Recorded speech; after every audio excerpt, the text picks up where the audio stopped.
जोहार साथियों, जिंदाबाद। आप सब जानते हैं कि मध्य प्रदेश के देवास जिले में खिवनी अभयारण्य के नाम पर मध्य प्रदेश सरकार के वन विभाग के अधिकारियों ने, प्रशासन ने मिलकर खिवनी के 40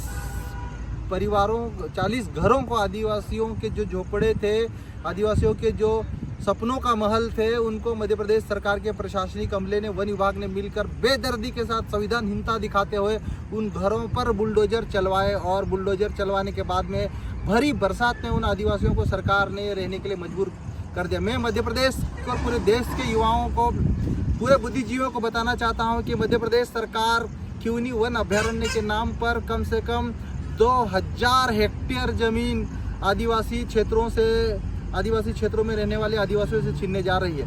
केंद्र सरकार ने इसको पूर्व में ही ऑलरेडी इस पूरे क्षेत्र को इको सेंसिटिव जोन घोषित कर चुकी है। और इस इको सेंसिटिव जोन के नाम पर लगभग 134 वर्ग किलोमीटर के एरिया में, जिसमें खातेगांव, देवास, कन्नौज, इच्छावर, सीहोर और आष्टा वन परिक्षेत्र के कई हजार हेक्टेयर जमीन लेने जा रही है। और इन पूरे वन परिक्षेत्र में सारे के सारे लगभग 99% आदिवासी ग्रामीण इलाका निवास करता है। और इन आदिवासियों को बड़े पैमाने पर इको सेंसिटिव जोन के नाम पर मध्य प्रदेश की भारतीय जनता पार्टी सरकार स्थापित करने जा रही है। खिवनी वन अभयारण्य में खिवनी में जो आदिवासियों को हटाया गया, सिर्फ एक शुरुआत है मेरे भाइयों। अगर आप नहीं जागे, नहीं चेते, तो बड़े पैमाने पर आदिवासी गाँवों को विस्थापित किया जाएगा। और ये बड़ा परियोजना सिर्फ और सिर्फ मध्य प्रदेश की सरकार और केंद्र की मोदी सरकार जंगली जानवरों, जिसमें सियार, लोमड़ी, लकड़भागा, जंगली सुअर, इन सब को पालने के नाम पर आदिवासी गांवों को हटाने जा रही है। कौन सा न्याय है?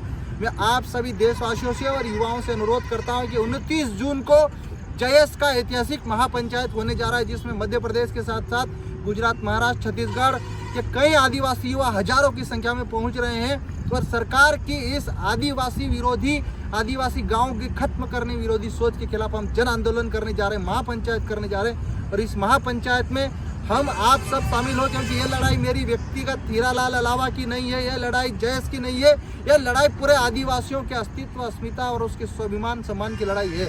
यह लड़ाई बाबा साहब अम्बेडकर के संविधान में जो दिए गए प्रावधानों के खिलाफ जो सरकारें आदिवासी क्षेत्रों को सेंसिटिव जोन घोषित करके उनको जंगलों में जंगली जानवरों पालने के नाम पर उनको हटाने जा रही है। और मध्य प्रदेश में लगभग 2000 से ज़्यादा आदिवासी गांवों को विभिन्न परियोजनाओं के नाम पर सरकार हटाने की तैयारी कर रही है। आंदोलन उसके खिलाफ शुरू हो रहा है। और मैं पूरे देश के आदिवासियों से, आदिवासी शुभचिंतकों से हाथ जोड़कर अनुरोध करता हूं कि इस ऐतिहासिक महापंचायत में आप सहयोग करें, शामिल हो और आदिवासियों को बचाने के लिए आप आगे आए। क्योंकि आज आप आगे नहीं आए, घरों से बाहर नहीं निकले, तो आपकी आने वाली पीढ़ियां खून क्या शुरू होएगी। क्योंकि सरकार आपको, आपके गांव को, आपके वजूद को, आपके अस्तित्व को खत्म कर देगी। क्योंकि आदिवासी अगर जाएंगे, हटेंगे, खत्म होंगे, तो न तो सरकार ने उनके पास व्यवस्था पुनर्वास की रखी है, न उनके मुआवजा की रखी है। और आदिवासी वैसे ही जंगलों से बाहर जाएगा साथियों, तो जंगलों से बाहर शहरों में निवास नहीं कर पाएगा, बीमारियों से मर जाएगा। आप सभी युवाओं से अनुरोध करता हूं कि जल जंगल जमीन की इस लड़ाई में 29 जून को होने वाली ऐतिहासिक महापंचायत जो खातेगांव में होगी, 11 बजे शुरू होगी, शाम को 5-6 बजे तक लगातार चलेगी।